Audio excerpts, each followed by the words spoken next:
Welcome back, guys. Today we're gonna see how to use Zapier. Zapier helps you automate tasks by connecting your apps. You create zaps, workflows where one event triggers an automatic action in another app. For example, you get an email with an attachment, which is the trigger, and the attachment is automatically saved to Dropbox, and that's the action. Zapier lets apps talk to each other even if they don't normally integrate. To create a Zap, after you create your Zapier account, click Create the Zap button. Set up the trigger.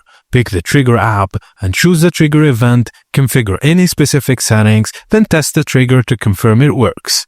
So, to set up the action, pick the action app, then choose the action event and fill in any details required, then test the action. And finally, name your Zap and click Publish to activate it. Zapier also offers many pre-built templates to save time. On your dashboard, look for the recommended for you below recent zaps. Click Try It on a template to customize and activate it quickly. You may need to connect your apps like Zap to work. Also, Zapier has a beta AI-powered Zap Maker at the top of your dashboard. Describe what you want to automate in simple terms, then AI will suggest triggers and actions or whole Zap templates. You can use the suggestions to tweak them to fit your needs. And this is a fast, easy way to build zaps without much setup.